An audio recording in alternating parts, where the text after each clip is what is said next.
Five. Awesome. I'm so excited for this episode, Trey. Oh, I know you are, buddy. I am too. The whole world has exploded. Yeah, no, this is fantastic. The, Um, the the D&D world has gone bonkers, and it was funny because I was like, "Oh, Spelljammer came out. We're not gonna not hear about Spelljammer for the longest time." And then they throw this stuff at us, and it's like, "Okay, yeah, Spelljammer, but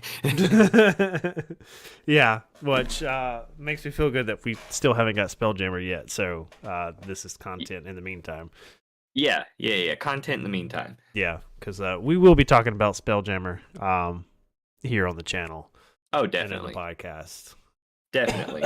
Got to stay on the relevancy of what's going on in Relevancy is D&D. key, buddy. Relevancy is And key. that's why we're here talking about one D&D. Oh, the stuff we have to talk about, ladies and gentlemen. The stuff we have. Yeah, like I'm not gonna lie. Some of the stuff we're gonna talk about tonight brings me back to our old days of playing tabletop RPGs. I'm like, this feels like home. It does. It feels. I know exactly what you're talking about. It's like, wait, this makes me think of back when we did this. Like. Yeah, yeah, um, yeah. So, You gotta do intro. yeah, that's what I was about to say. A little housekeeping, a little intro. Welcome to your new favorite D&D podcast. And I've still got a COVID cough that I can't get over from 3 weeks ago. Dude, it's hard to shake. It's hard to shake. Yeah. So I'm Travis, I'm Trey. and we're Two Beards Play, and we are two old dudes who like to fart around the internet and pretend that we're internet famous every once in a while. So welcome to our little corner of the nerd internet. Hey, that was convenient. Mosquito landed on my finger just so I could squeeze him. Nice. Scooch. Yep. And this podcast is called Favorite Terrain because we're two long-term D&D DMs, well, tabletop DMs, GMs, however you want to say those words. And we consider this little bit of nerdom our favorite terrain. And so we just get on here once a week and talk about whatever tickles our fancy for the week and just kind of spill our wisdom out for you, and try to help anybody who wants to maybe jump on the DM bandwagon and DM their first game or just kind of learn from us. So that being said, this week's episode, we're going to talk about one D&D, and if you're like, well, what's one D&D? I thought there were several versions of D&D. Well, this is a new Yes and no. yes, this is a new version they just announced of D&D called One D&D, where they're not getting rid of 5th edition. All the No. content, the books, the rule, all that stuff that is still relevant, but it's kind of shifting it in a new direction. Yeah. Not They- changing it, but Right, but they have not said this for certain, but they have heavily implied that there will be no more editions. yeah, no, I think that's the plan. Like, this is the one. Like, we're not calling it D&D 5th ed. Are you, what were you playing D&D 5th ed? No, we're just playing D&D. We're just playing D&D. This is D&D. Like, Mhm. this is end all be all. So, yeah, and so with that, if you're familiar with playtest stuff, so occasionally Wizards will put out, hey, here's some stuff we've been working on. It's not finished yet, but y'all take it, y'all play with it, y'all break it, y'all give us feedback. And so with one D&D, they have done that. They have released the very first part of this new one D&D mode, and it's got a theme, okay, and it's centered around Origins. Okay, it's a PDF. You can go download it free right now on dndbeyond.com.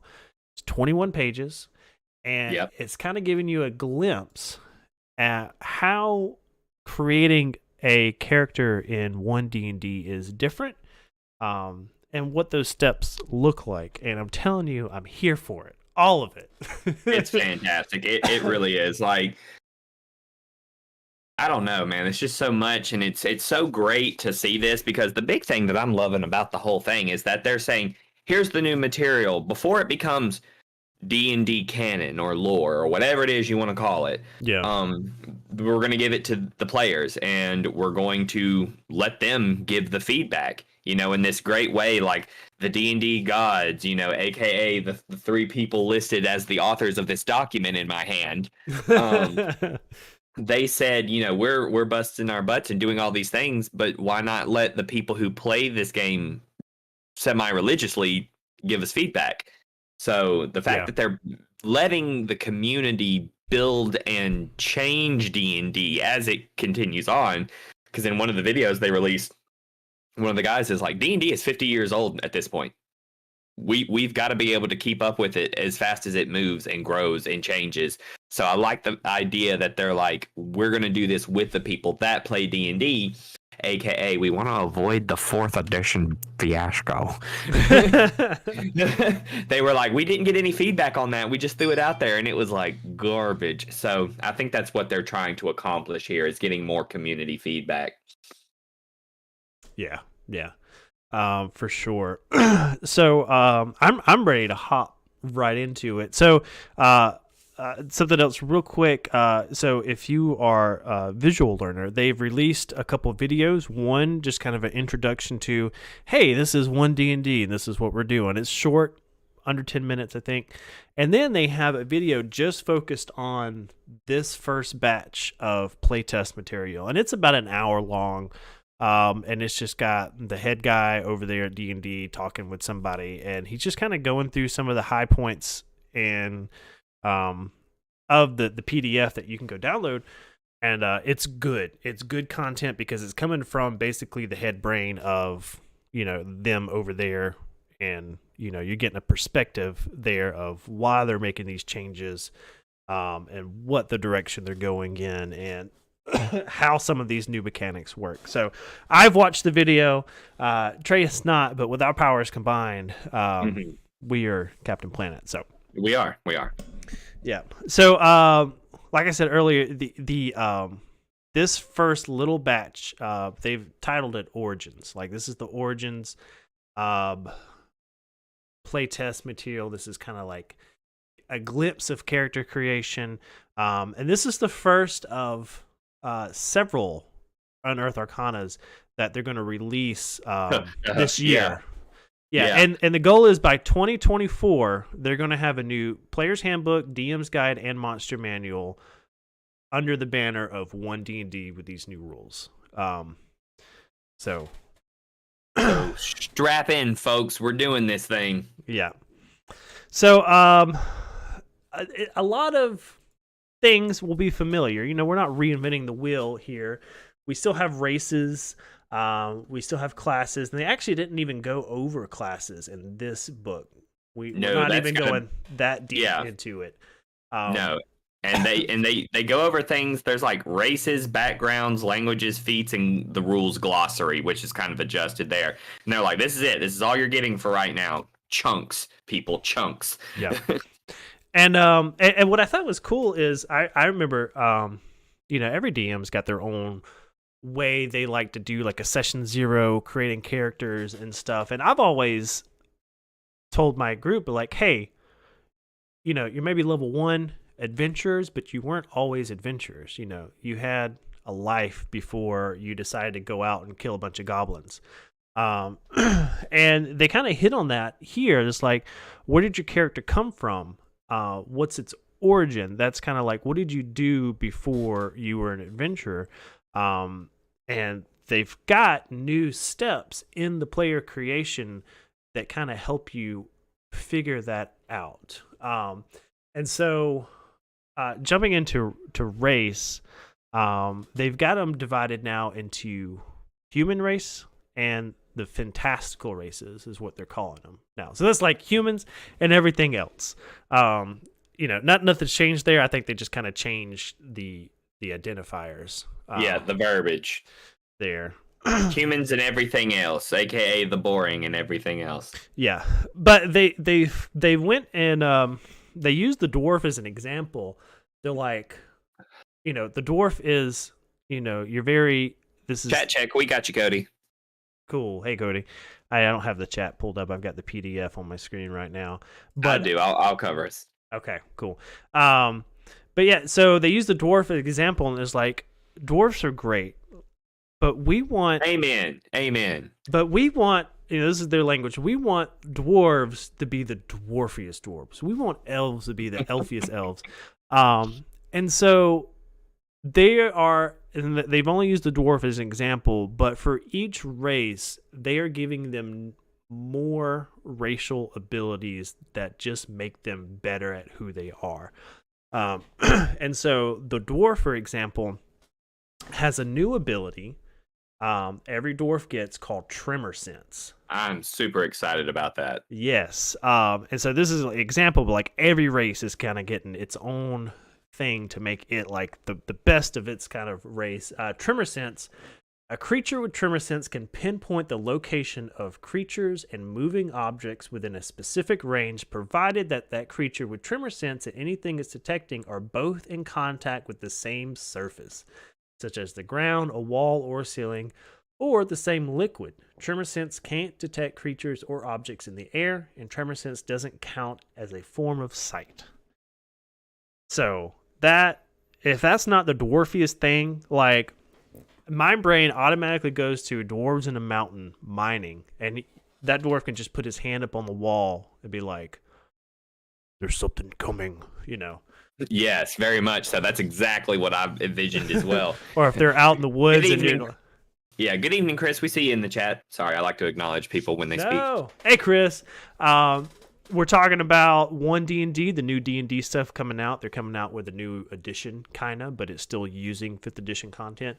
Anyway, we're all pumped about it. But yeah, so like you can like be a dwarf and kind of do the Indian thing. You put your ear to the ground and be like, "There's 3 of them in that cave," Mm-hmm. Like I feel them moving around. So their goal there is to make dwarves just dwarfy. One thing in the video they did say, and we'll talk about this in a little bit, but they're getting rid of like the little differences between like hill dwarf and mountain dwarf or whatever those two dwarves are. Yeah. And they're kind of putting, because that's more of a cultural thing. Because it kind of compared it to like elves. Like elves are a result of the environment they're in. So like drow are very different than wood elves, are very different than sea elves. Yeah, and let's be honest, the elf subraces have gotten out of hand. They are. It's like a dwarf, like, this is stupid, but like I could wake up a wood elf and then go to the city, and when I come back, I'm a city elf. Like my environment, there's so many elves for so many different environments. It's ridiculous. Like if you go on D&D Beyond, not a sponsor, but they should be, and you go under the elf race and just go under the elf traits, let me read you the types of elves. You've got a rainy high elf, a rainy wood elf, dark elf, drow, Eladrin variant, high elf, mark of shadow elf, pallid elf, sea elf, Shadowkai, Valinar high elf, Valinar wood elf. I mean, it just goes on, and then I think that's what's going to be great about 1D&D is that in all these races they all have a section insert race of many worlds, because they're like, if we're gonna do like everything else that's popular and go into our multiverse here, we've got a bunch of different settings with a bunch of different rules for a bunch of different races. So they're like, here's the core of what it means to be this race. Everything else is flavor. Do what you want. Yeah. And so talking about that, the flavor and cultural differences and stuff, that's where the new background system comes in. So we have backgrounds now in 5th edition, and I know some DMs are just like, background, I don't even use them. Like a lot of people don't. A lot of people. It was one of the weaker aspects of 5th edition is they were like, what is this? I don't want to use this, so I'm not going to. Right, because a lot of people, if you're really into D&D and role playing, like, no, I'm coming up with my own character's background. Like, I know my character. I don't, it will give you a little bit of extra money, maybe another language, and that usually is the only reason people would use it, is like, I'm going to get that extra language because it's part of my background. But outside of that, like, rarely ever did anything with backgrounds. So Yeah. they wait. Certainly not those random character traits they were trying to No, give us. like the ideals, the bonds, the flaws. Like Yes, no, that just really did not take off the way they thought it would no. be. And I know why it was there, like to help new people be like, who aren't used to like developing a character's background and so forth, kind of help you, give you some personality, but Yeah. But these backgrounds, they're making it worth it now, in my opinion. Like just I'm looking at my document. So like when you have your background, here's all the things you get with a background. You get your ability score bonus. Those don't come from your race anymore. No, not anymore. Yeah, you get your skill proficiencies. That's not a class thing anymore. Tool proficiencies, you get an extra language, which is nice, really. You start with 3 now. And very, very exciting, first level feats are back, everybody. Feats are back. Feats are back in a big way. You Yeah. now, based on your background, get a first level feat. Now, when you get feats at higher levels, they haven't really delved into what has changed with that. But you get to start with a level 1 feat, and everyone is real. I'm excited about that because I miss that. I'm very excited. Yeah. Yeah. Feats are back. And every background. All right. Well, going back to backgrounds, they said in the videos, like we had all these like pre-made backgrounds that you could choose from, and then there's this little section of, hey, if you want to make your own background, here's some guidelines for that. They've basically flipped that. They want the default for you to make your own background, but if you need some help, here's some templates, and it's super simple. So yeah, like you said, your ability scores are no longer tied to your race, and I've kind of seen this coming because they've changed, with the legacy. Like no longer you're a dwarf, you get what +2 to con and +1 to something like normal. It was just like, hey, you get +2 and +1, or you get +1 +++1. Like 3 +1s to put wherever you want. So that's no longer tied to your race since it doesn't really matter. They're tying it to background. So like say your background, you're a minor. Okay, so hey, if you're a minor, no matter what race you are, you're probably going to have a +2 in strength and maybe a +1 in con or whatever. Those ability score increases are a reflection of your background and what you did before you were adventuring rather than genetics. And so when you go to, it's super simple. Like I love how simple it is. When you go to make a background, first thing you do is you pick your ability scores. Where do you want your scores to increase based on what your background is? And then you get to choose 2 skills. Now, I didn't see anywhere in here that you also don't get skills with class, since they haven't talked about class yet. I would be surprised if you don't get skills with your class and addition to background. But we'll see that. Yeah. So I'm willing to bet money next month's Unearthed Arcana is about classes. Yeah. If we're continuing from Origin, so your ability scores, which are +2 +1 or 3 +1s where you want them, choose 2 skills, and you get proficiency in them. You get 1 tool proficiency, you get 1 language, and you get 1 level 1 feat. And this is, but also your equipment. Right. Yeah, I was about to say, like, we're going to talk about feats, but the last thing is, because you always get a thieves pack or explorers pack or adventurers pack, blah blah blah, and like you get that, and I never use anything out of those packs, like unless it comes with weapons. That's the only thing you use. Right. Yeah. And so now you get 50 gold pieces to handpick whatever equipment you want from the equipment list, and whatever's left over, you pocket the change, you make your own equipment. Yeah, I put in my note on my document.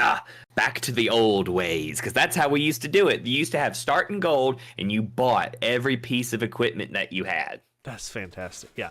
Yeah.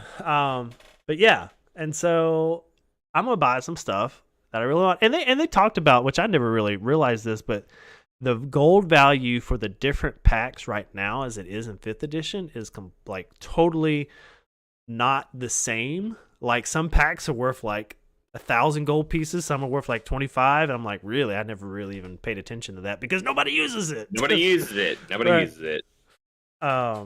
So yeah, and okay, and we'll talk about feats. I just want to pick one example background just to kind of give you an idea. Okay, here we'll do guard.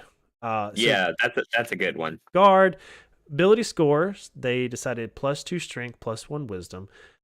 Skill proficiency is athletics and perception. Tool proficiency gaming set. So I could see like them sitting around gambling, rolling dice, or playing cards or something during their downtime. Language dwarvish. Feat alert, which I'm excited to talk about these feats. And then some flavor text, and you just come up with it. And the equipment they bought. Crossbolt with 20 things, gaming set, hooded lantern, light crossbow, manacles, quiver, spear, traveler's cold, and then they pocket 12 gold. Yeah. That's a great starter. I'm not going to lie. Yeah. Like you get what you want. Really good. There's not much fluff. You get a little bit of pocket change.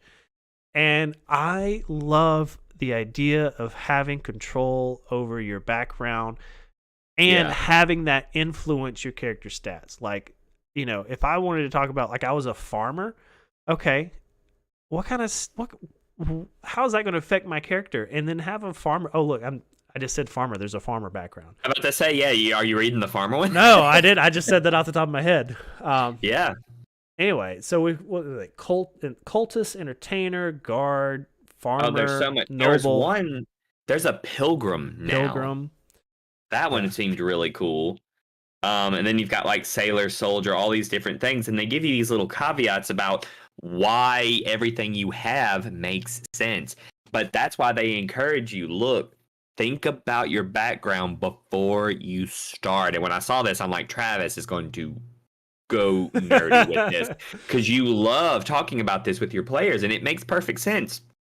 What from your background can influence what you have now, Mm-hmm. And I've done this before and people are like, oh, you're just doing flavor stuff. No, it makes sense. Like for table scraps, when I made Kerr, he was a dwarf that was raised by orcs. So guess what? His starting language wasn't dwarvish, you know? So I took that background, that idea, the concept of the character and said, no, he doesn't know dwarvish. That doesn't make any sense. He knows common and orcish and that's it. 'Cause he's a big dummy.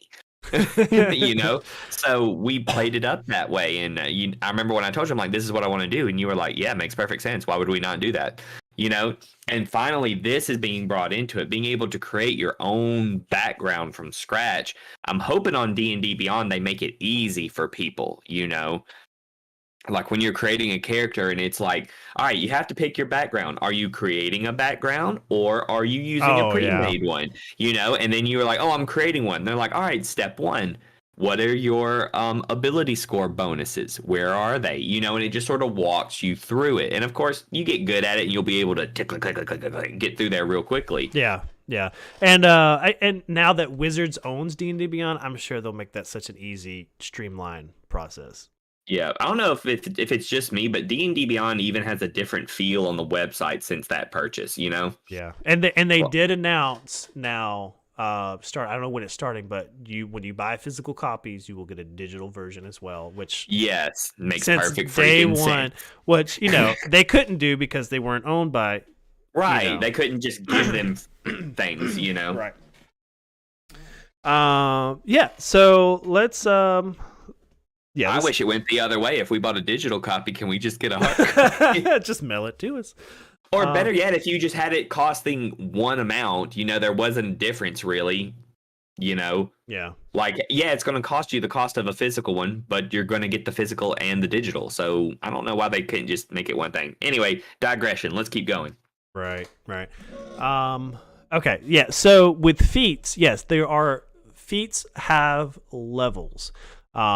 Which they said in the video that level 1 feats will not alter your ability scores. They won't.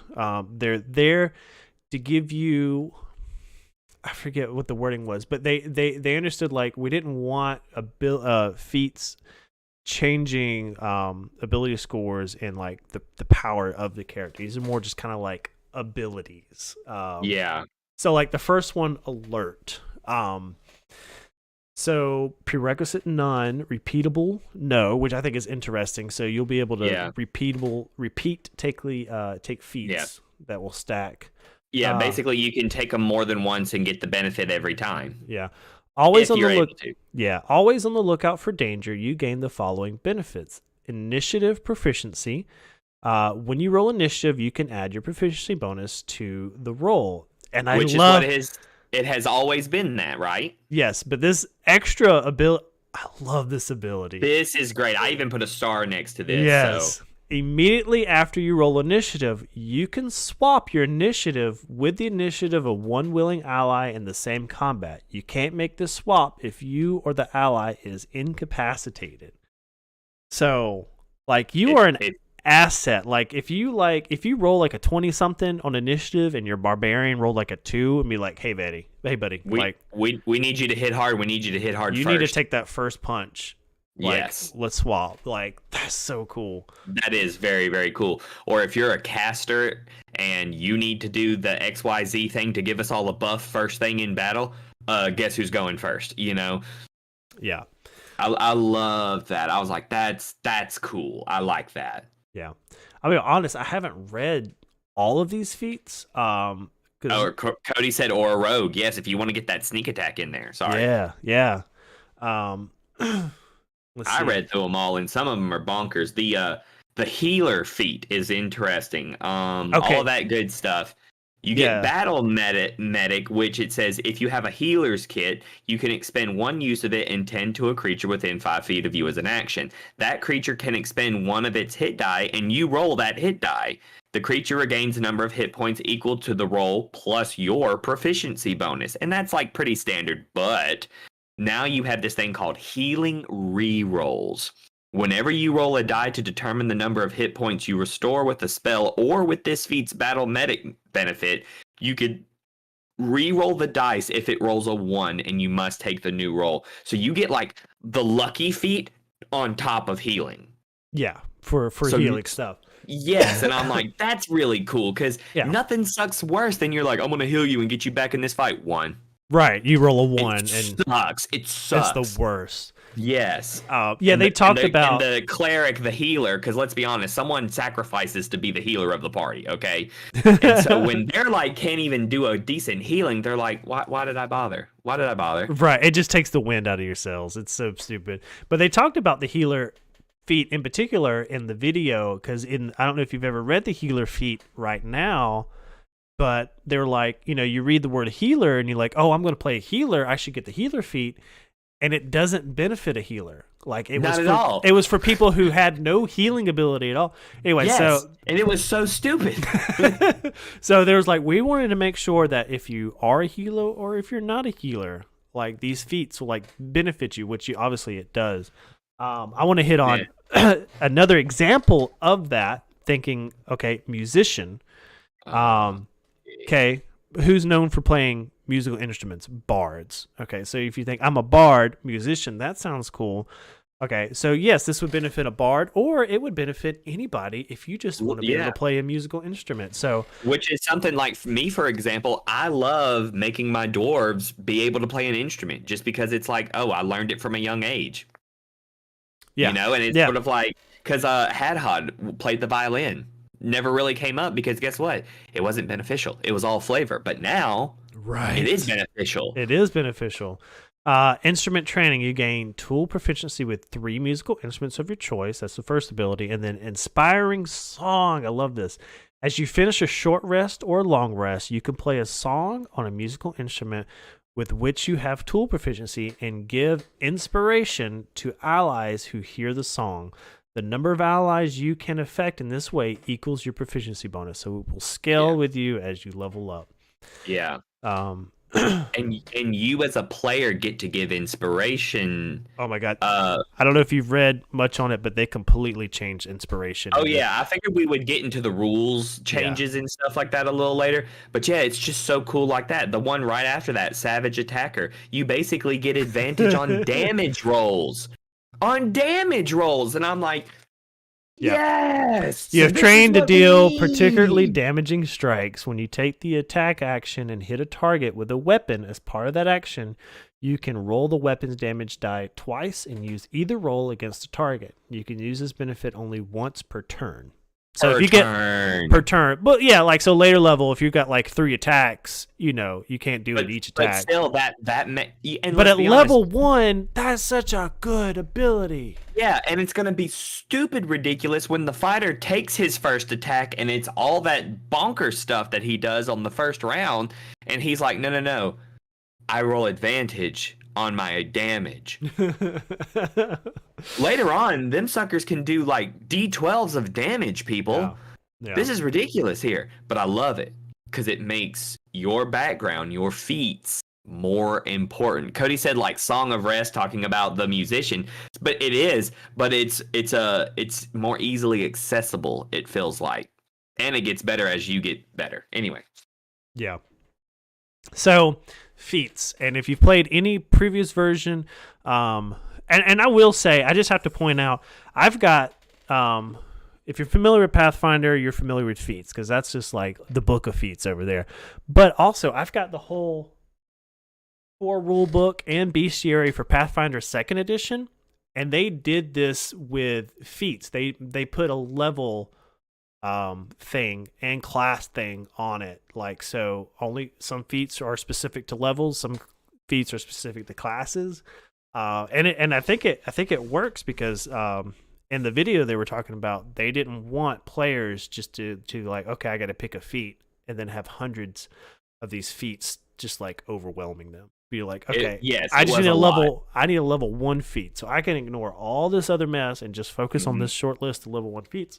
But I love feats, man. Feats really make your character, makes that dwarf fighter different than that dwarf fighter over there. And yeah, I'm 3.5. You know, a lot of us that have been around for at least a little bit, those of us that cut our teeth on 3.5, we sang the praises of feats because you would get them as like level up bonuses and stuff like that. Yeah. So like, the fact that they're bringing that more readily accessible, and you don't have to sacrifice things like well, I say that I won't know until we get the level up and the classes stuff, but you don't necessarily have to sacrifice your ability bonuses. You know, because as it stands right now, when you level up and you hit like level 4, you can get a bonus to some ability stats, or you could take a feat, and it's like, that sucks. You know, at least I always thought it did. I'm like, why can't I have both? You know? Yeah. So yeah, I'm excited that this is going to be a thing. I'm looking forward to seeing if we can get more accessibility in feats and things like that. Okay, I'm sitting here skimming this PDF. There's a lot on here that they did. There's so much. But there's a lot in here that I haven't read. Like, I just went off the video and skimmed this. So, you know, if I talk about something and you're like, oh, but did you see this? Let me know, please. Oh, yeah. I was going to say, because eventually, I don't know where you're going, what you want to talk about next, but I want to circle back to races. Yeah, that's what I'm going to talk about, some tiefling and some ardlings right now. Oh, yeah, definitely. Can I throw something in there before you do the ardlings thing? Yeah. Under the character races section, well, first of all, half orc is not the orc default class anymore. It's just straight up orc. You're just a straight up orc.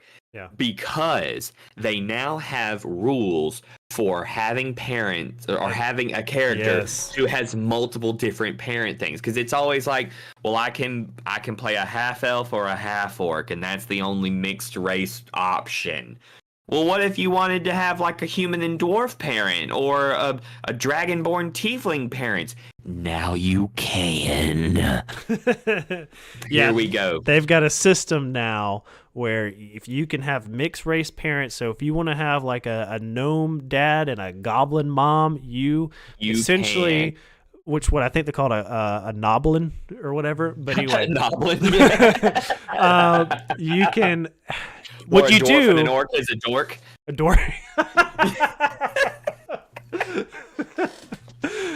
Okay, so what you essentially do is you pick the racial stats of one of your parents, but then for your physical appearance, it's whatever you want. Whatever you want. If you want to be, green or not green, but have like a pointy nose or sharp teeth, or like, imagine a gnome with like a goblin mouth of like teeth and Yes, just look this gnarly looking mouth, and but that's just it. You just decide you don't ever pick both. It's very clear you don't pick both because that is OP.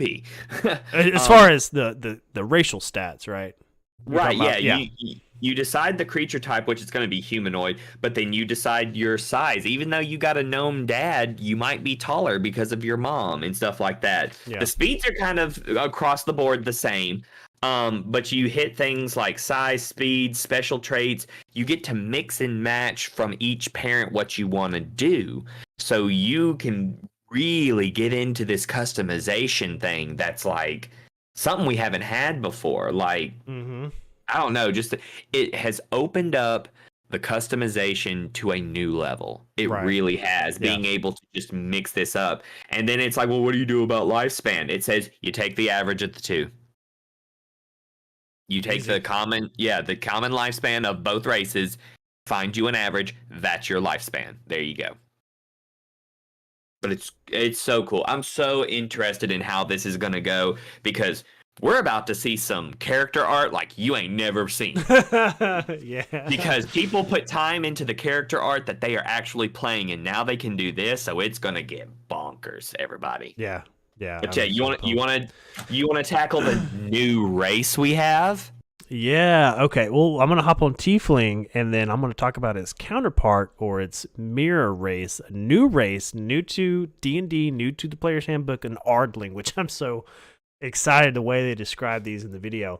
But so Tieflings are getting changed up a little bit because you have some sort of infernal or like some kind of demonic or something bloodline in you, and that's what kind of makes you a Tiefling. So they've kind of changed the way that your legacy. Also, side note, they have put to bed the whole pronunciation debacle. Tiefling. It says Tiefling in the document. Does it? TEEF-LING. So you heard it here on Favorite Terrain, everybody. It is officially Tiefling. Sorry. That's fine. I never knew there was an issue with pronunciation. Some people called them Tieflings. Really? I've never heard that. Isn't it odd? Yeah. Well, first off, I would like to add Tiefling, humans, and Ardlings. You have the option of either being small or medium. That is a new thing. That's really cool, too. Yes, because, hey, there's some small people. There are. Yeah. So Tieflings, humans, and Ardlings, you have a choice between small or medium when you do your character size. But Tieflings now, your Tiefling legacy can be anchored in one of three realms, lower realms. So the Abyssal, the Chthonic, and the Infernal. Okay. And so the Infernal is like the lawful evil, the Abyssal is the chaotic evil, and the Chthonic is the neutral evil. And depending on which plane you tie your Tiefling's legacy to, that determines your spell casting, your spells that you have access to, and your abilities. And they haven't gone in too much detail in this, and they talk about that in the video. They're like, we're just kind of giving you a glimpse of these.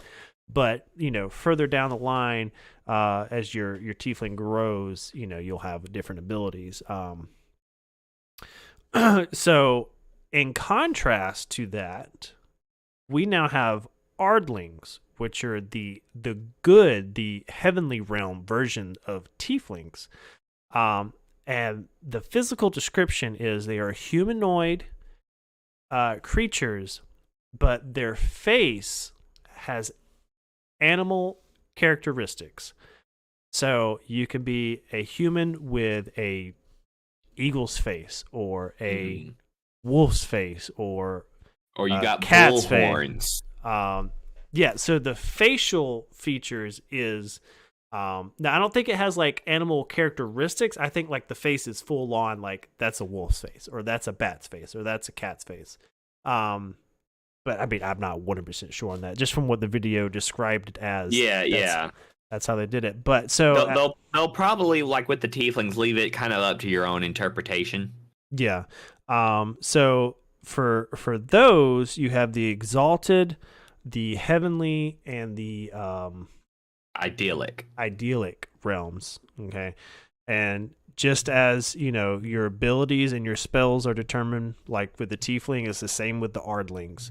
And something cool, because you're kind of coming from a celestial bloodline, the ardlings have a new ability. Now, I know some creatures have fly, they have wings, some races, but these have spectral wings. And this is the first time that they've had a limited flight feature for a race. So it's kind of like, oh, there's a cat up in that tree. I could just fly up there real quick and get it, but I can't like fly across this great plain or fly to the top of that mountain kind of thing. It's very limited. I haven't read the exact rules, but that's just how they described it. It's got basically a time limit. You can't do it for forever. Let's see, angelic flight. It's a bonus action. You sprout spectral wings for a moment and fly up to a number of feet equal to your speed. If you are in the air at the end of the movement, you fall if nothing is holding you aloft. You can use the bonus action a number of times equal to your proficiency bonus, and you regain all expended uses when you finish a long rest. Yeah. So it happens during that speed. Like if the Ardling speed is 30 feet, which, side note, everybody moves 30 now. Hallelujah. Yeah. So you move your 30 feet, you can sprout your wings and like fly over the canyon or whatever. If it's less than 30 feet, you're good. You reach 30 feet, them wings are gone. Yeah. Yeah. Yeah, so that's exciting. And like you said earlier, orcs are now, orcs were not in the player's handbook For a long time. But they are now. So there's some stuff in here for orcs. Yeah, there's a lot of racial traits I have not even looked at because they didn't go over all of that in the video. They just kind of hit the highlights. Anything racial wise that you want to hit on? I mean, you already used the dwarfs as an example. I got to touch on them. Yeah. Like, again, it feels like you look at the dwarf stuff, they get like so much cool stuff, and I'm like, whoa. Like, there's the usual stuff. Dwarven toughness, your hit point maximum increases by 1, and it increases by 1 again whenever you gain a level. So if you're a dwarf, every level you get plus 1 HP. Just cause. Yeah. And the big thing, of course, is the tremor sense. Like you talked about, like you're able to see through stone and get like this radar sense of, oh, there's something moving through this. So if you're in a dungeon, that is going to be boss. Yeah. If you're like, we're here to fight the thing. Well, what's in this next room? Hold on, let me touch the stone wall and feel where they are, and you'll know. So it's almost like if for some reason you don't have a rogue and there's not a good sneaky person, the dwarf can kind of see what's in the next room, roughly, So I thought that was super, super dope. The Ardlings are dope. I'm excited about all these different things. They get into a lot of stuff, and of course, we're not getting into all of it because there is a lot of the different things. Yeah. Let's see. That's races, background. Just kind of scrolling through the PDF. I would say we gotta look at the new rules stuff. Yeah, feats. We talked about feats.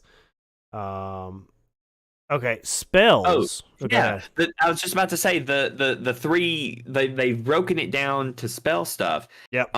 There is now arcane spells, divine spells, and what do they call them? Natural spells? Primal spells. Yeah.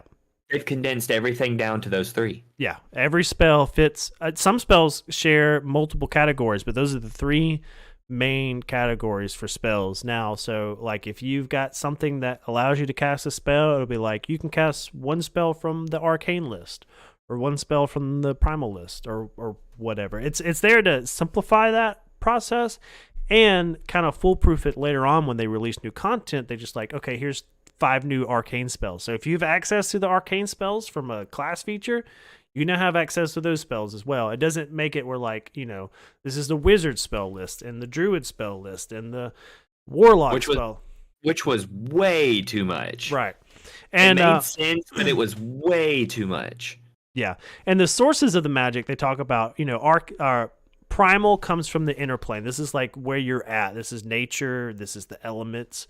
Divine obviously comes from the outer planes, be it lower or higher.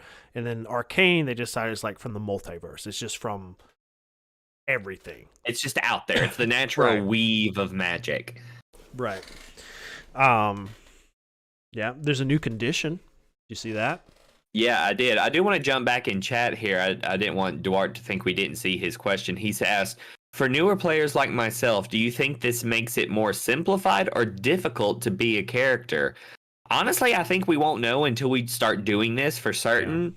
Yeah. But as people who have done D&D for a while, I overall think this is going to be simpler. I do honestly. too. I do too. Because it's like, you don't have to think about all these crazy things. It's, what do you want your character to look like? Okay, here's what you call that. The end. Yeah. Yeah. And I mean, just going back to backgrounds, as a DM, I'm like, okay, pick your background. We're like, what's the background for? It's like, it just gives you a couple extra things. I don't know, just pick one. It didn't really matter. and that's how that's how that usually play. But like, okay, now this is part of the process. Let's make your background. Who are you? Like culturally, where do you come from, and what did you do? What did you, blah blah blah blah blah. And if you enjoy playing these types of games and you enjoy writing stories and coming up with characters and stuff, this is just like part of the process. It's like second nature. I think that will make it easier. Yeah, I think so. I think it's going to be good. Only time will really tell. Because we got to start using this stuff and all those different kinds of things, which, we have the document. We could, in theory, start doing it now. Right. So, yeah, I think overall it's going to be really good with everything. I think people are going to enjoy, especially new players. You're going to feel like you're more in control, because nothing kills a drive to play D&D more than a rules lawyer person. Where it seems like now, where it was, well, these are what the rules say, and I can choose whether or not to follow them. Now the rule is do what you want, which I absolutely love that. I love that the status quo now is whatever you want to do it. Right. Because there's nothing saying you can't at this point. Yeah, and I think it kind of maybe sounds like it contradicts itself that we have more rules for freedom, but that's kind of what we have. Like, here are more tools and guidelines for you to have more freedom with your character. You want to have mixed race parents? Cool. Do you want to look like, a mix between an orc and an elf? Cool. Yeah. Do you want, to come up with a background for, a cheesemaker? Cool. Like, why not? So here are the rules to do it, and that gives you more freedom with your character, which I think is awesome. Yep. Speaking of rules, though, the very last thing you get in this document is a rules glossary. It's kind of like letting you know what certain things are, and you think you know what these things are, but no, you got to read it because some things have changed. Apart from like some price limitations that they've kind of put on things. The big thing that everyone always look at is we're looking at our core things that we hold to be like the commandments of D&D, if you will. One of which is the Nat 1, Nat 20 rules. These things are basic and understandable. It is the foundational for D&D. Rolling a 1 is a failure regardless. It is still that way. It does not say bad things have to happen to you. It says you fail. The rest is left up to you. However, the D20 thing, it says a player character, like if you get a 20, you succeed regardless of what you're doing. Nat 20 is success. However, there's more now. A player character also gains inspiration when rolling the 20 thanks to the remarkable success. So you can now earn inspiration, and you're not just waiting for the DM to give it to you. You earn inspiration. And I'll get into inspiration stuff a little bit more because there's more stuff on that. Yeah, they changed it big time. But then there's this one little thing that I even wrote in my notes. I said, what? Under rolling a 20, it says rolling a 20 doesn't bypass limitations on the test, such as range and line of sight. The 20 bypasses only bonuses and penalties to the roll. Meaning, in a weird way, a nat 20 doesn't always mean success. I think what they're saying here is, like, for instance, if you are an archer and you're about to take your shot and he's got and you're trying to shoot him through the eye slot of a door, and you're like, I'm gonna bean him. Well, this is really hard. You shoot, nat 20, boom, you got him right between the eyes. He's dead. But if you are more than the range of your weapon, there's no way for that to logically work. You see what I'm saying? Yeah, and you can't say I'm gonna shoot him between the eyes from a mile away. No, you're not. Right. Yeah, and I actually had a conversation with Kote about this because he's got very different opinions when it comes to natural 20. Shut up. I had and when I saw this part of the video, I was like, Jeremy's not gonna like this. And I told him that, and he's like, yeah, you're right. But so normally I thought, okay, so natural 1s, natural 20s, of course, applied to attacking, blah, blah, blah, blah, blah. I've always said if you're doing like a stealth check or perception or, an ability check or a skill check and you get a natural 20, you got it. Success. That is not the rule of 5th edition. It is not. It is not, actually. It is now, though. It is now the rule for 1 D&D. Okay. And he's like, in the video, the guy was like, we're instead of making rules that grind against what the community's doing already, we're just going with it. Y'all play test it. Y'all let us know how you like it. But that's how do it. But that's how we've been doing it. But going back to what you said, okay, as a DM, you've got to have the ability to say no when you're like, well, I want to run up this 3-story building, grab the roof, and pull myself up. No, you can't run up a building. You can't run up. I'm not going to. Or you could do what I do, and I say you can try. Right, but now saying that a 20 is an automatic success doesn't mean you get to bypass the limitations of physics and your body. No, because if you tell me I want to run up the building and do the floop-de-doo, I'm like, okay, well, the first thing is you have to roll an acrobatics check to see if you can even try to get up the wall. And it's already really hard. Go ahead. Right. I got a 4. Well, guess what? You didn't do it. Not going to do the others. But as a DM, if I know that there is no way for you to succeed, even if you roll a nat 20, I'm just not going to let you roll for it. Yeah, I mean, I'm just gonna have to be that guy and be like, no, you can't run up a skyscraper, or you can't jump over, a huge hole in the ground when it's like 100 you can't feet be wide. like, I'm gonna try to one-shot the boss. Oh, I rolled a nat 20, I did it. No, that's not how that works. Right. But there's balances. Yeah, but the rule of thumb, yes. Now for ability checks, nat 1s are automatic failures and nat 20s are successes when it comes to that. Also, I can't remember if he said crits did or did not apply with standard 5th edition rules when it comes to magic, but they don't. It's only physical or unarmed and weapon attacks benefit from critical success when it comes to damage.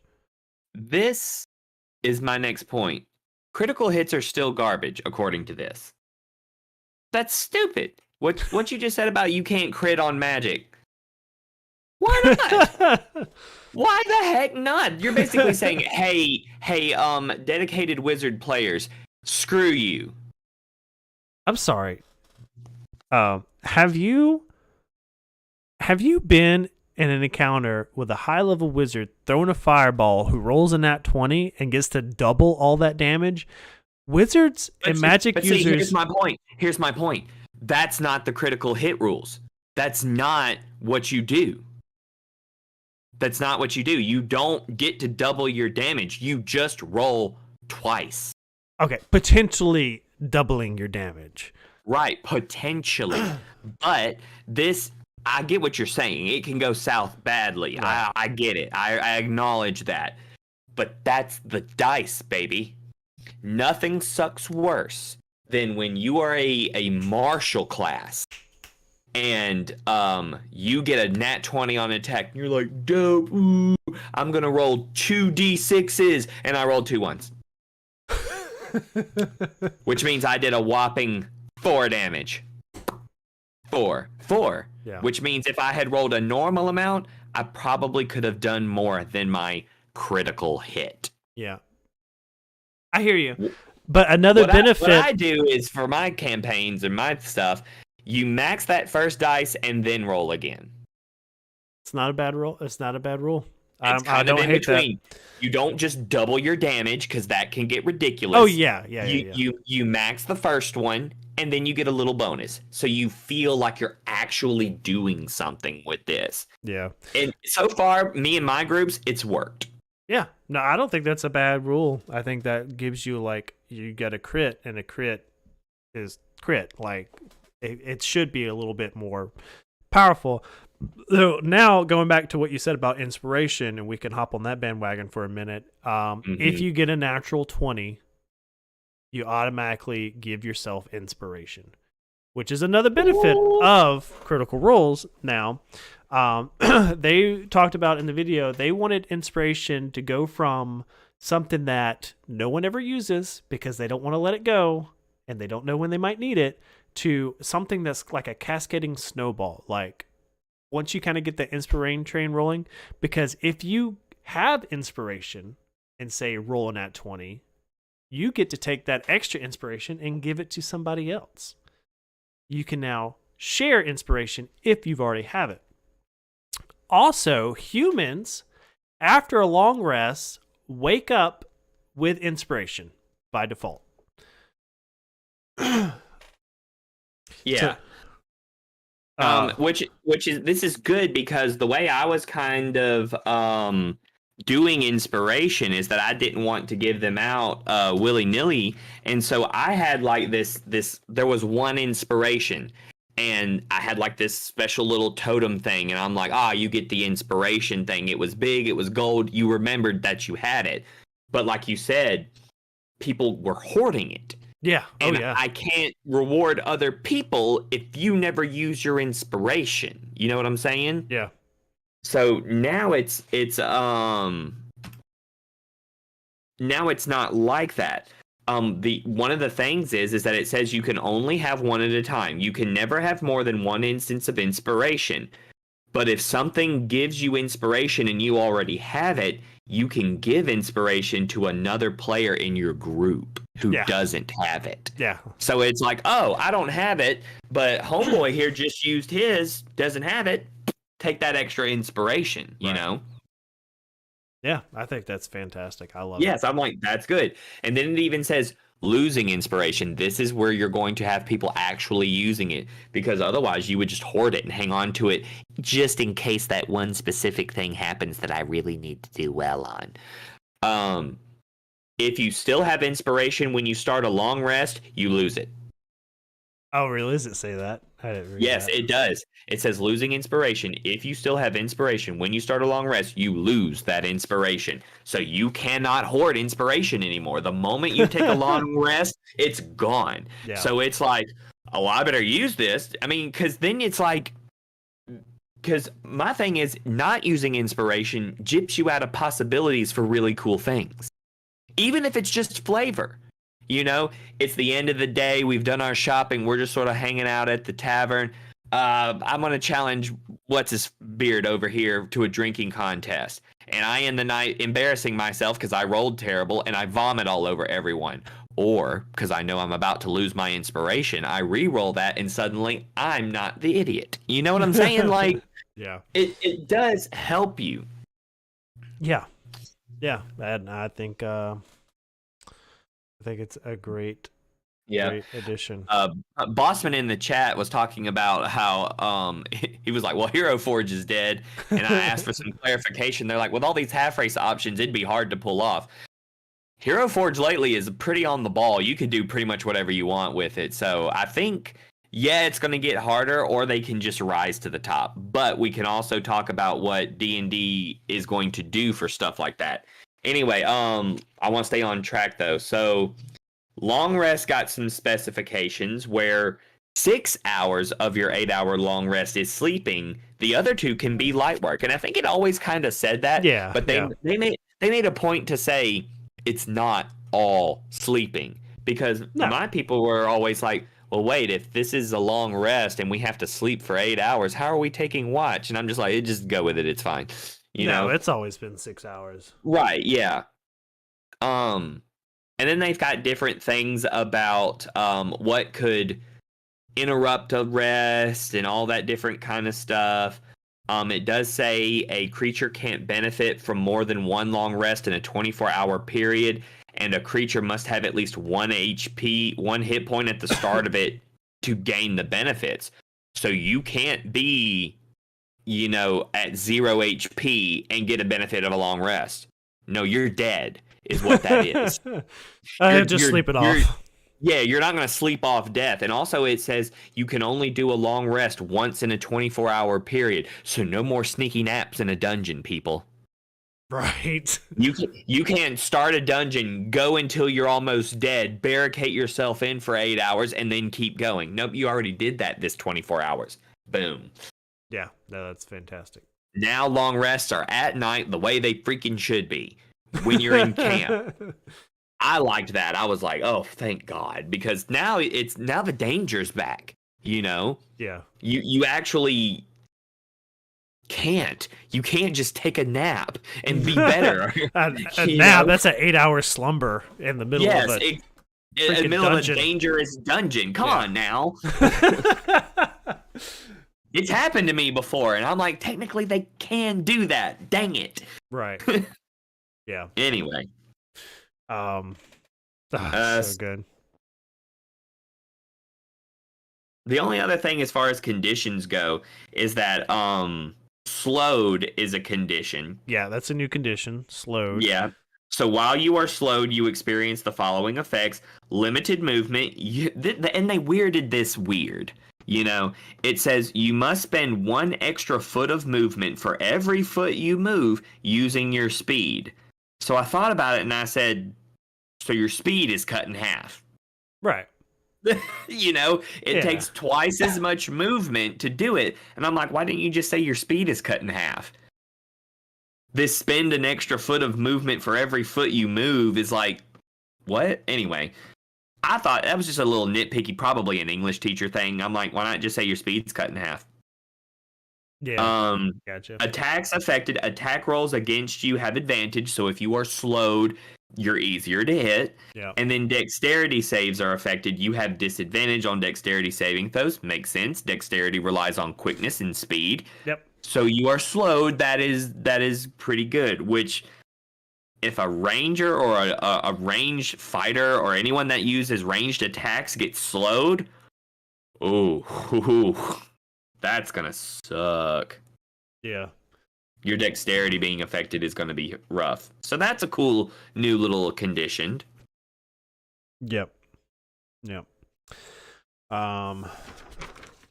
Grapple rules are a little different, but yeah, Yeah,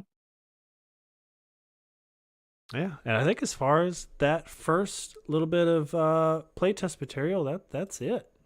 I pretty much covered it. And I know we flew through that, everybody, but it was so much. We wanted to make sure we got it in basically an hour, and we did. So yay us. Yay. I do recommend, if you want to dive into this in depth, please go to D&D Beyond or find the videos, and it's called Unearthed Arcana. So find that episode of Unearthed Arcana. They go into details and all those different kinds of things. So I'm stoked. This is going to be awesome. Yeah, I'm liking all the changes for sure. Yeah. If you go on D&D Beyond, go read the PDF. If you click on sources up top, it's like the first little link there. It's easy to find. You don't have to pay for it or anything like that. Yeah, and so we still have Grung from last week we rolled. Yeah, I think, I was going to say, you have 2 options here for next week. We can either pick up with the Grungs and talk about them. Yeah. Or we could just roll again. What do you think? I'm cool with Grungs. All right, then we won't roll. We'll just sort of keep Grungs because I like to kind of stick to it. Because we told you guys like the wheel will change. We'll jump around and do different stuff as we need to. Like this when something Yes. drops. Yeah, probably because they're talking about releasing a new aspect of this new stuff once a month. So probably for the next little while, once a month, we're going to talk about the new 1D&D stuff. That's why we called this episode 1D&D Part 1. And when they drop the new stuff, it'll be 1D&D Part 2. And we'll talk about that kind of thing. Because we want to talk about the stuff as it comes out while it's still fresh in everyone's brain and we're all figuring it out together. Yeah. So yeah, next week, tentatively, we're going to be doing the Grungs. And yeah. Yeah. That was good. Yeah. Sounds good to me. All right. Well, you know the drill. Go find us on all the things. If you want to be part of the conversation, if you want your topic to be like top of the line discussed, we have a Patreon. Patreon.com/twobeardsplay, and you can find us over there. And any dollar amount allows you to suggest a topic, and that gets top priority.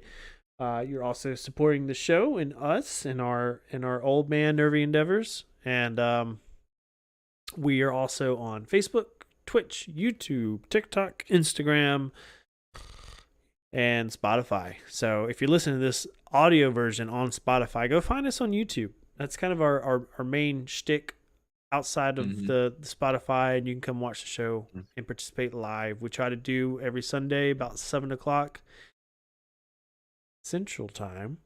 Yep, and then the podcast format comes out pretty much immediately after.